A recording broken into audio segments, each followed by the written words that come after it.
Katharine, we're so pleased to have you here. We're going to hear about the father's point of view. Thank you. I'm told I have to stand behind the lectern in order for you to hear me, or at least in order for this thing to hear me. I would much rather be standing out there. But you could turn the microphone around. Only a wee bit, and apparently I should still be facing it, in which case I wouldn't be looking at you. I am a hypnobirthing teacher. It's what I do with the whole of my life. I also, as well as teaching mothers hypnobirthing, I teach people to be hypnobirthing teachers. And I have taught hundreds of women, and therefore I get a very wide overview of a great many different units from their birth reports, which is a very privileged position, and you get a sort of feel of what's going on in different units in a way that maybe you don't if you're working in one particular unit. And I would also like, if anybody wants to ever sit in on my class, you're more than welcome, call me or email me. And it's lovely if people want to just sit in and find out a little bit more about hypnobirthing. So I will read you a birth report first, very briefly. It was very difficult to choose the birth reports to bring today.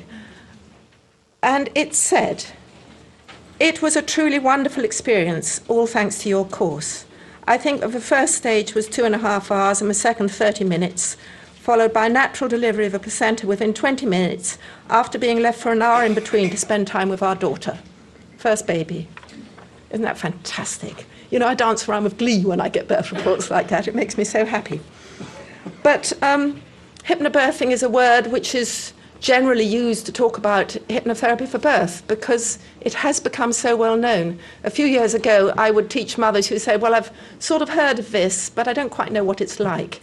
And now I get people coming to my class saying, my best friend said I had to go. In fact, 4 of them said I had to go. And my midwife said I had to come. And that's why I'm here. So the growth has been incredible. And fathers arrive at the course. I think it's often something like this. Before a woman's pregnant, she has this idea at the back of her mind that there's always a caesarean as a soft option. And then she gets pregnant and her hormones take over and they sort of ease her towards a more natural route. And she realizes, does a bit of research and realizes that her caesarean is not a soft option.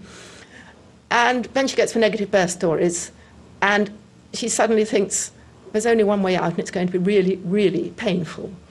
And then somebody mentions the magic word hypnobirthing, so she Googles, because every pregnant woman spends their whole life Googling. I do wonder how anybody ever managed to have a baby before there was Google, actually. And then she tells her other half that she wants to do hypnobirthing, at which point he raises his eyes to heaven and says, what is she on to now? And if I object, she'll only burst into tears again. And we've only just paid for the NCT class, and why do we have to pay for this too? And then what's even worse, he discovers that he's supposed to come too. And that's the scenario which people walk through the door. It's written all over their faces, apart from 1 or 2 fathers who come in with little halos saying, I was the one who found out about it first. But the vast majority are incredibly sceptical, and why shouldn't they be? I have no problem with scepticism. It works. I know it works. You don't have to believe. You don't believe in gravity. It works. Hypnobirthing works. So the role of the father, in a way, they're the most important people at the hypnobirthing class because they can make such a difference to the mother. And the role is to keep her in a calm, safe space. And I don't just mean low lights, candles, soft music. I mean mentally and emotionally, much more importantly. Keep all those interruptions away. Keep the negative words away. One mother I taught, I think she was first baby, hour and a half, no drugs, no pain, no tearing. And somebody remarked to her husband how lucky she was. And he said, no, she wasn't, she practiced. She was utterly focused and she practiced. So to keep her in a calm, safe space and to prompt her during contractions, surges, rushes, waves, whatever you choose to call them. Keep her mind focused on her visualizations. And I'm going to speak now as I would in a hypnobirthing class, so it's not technical.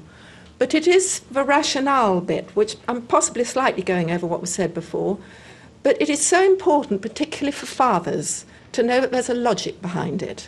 And there is a very sound logic behind hypnobirthing. They come thinking it's going to be sort of airy-fairy, spaced-out thing, and you present them with the logic. And it's such a relief, because we live in a society where we're used to logic. In fact, it was Einstein said, the intuitive mind is a sacred gift. and the rational mind is a faithful servant. We have created a society that honours the servant and has forgotten the gift. And it is so very true. But they're used to having a rational explanation. You give it to that, from that, and the conscious mind is happy and it goes away in a corner and says, that's all right then, and then you can get on with the real work.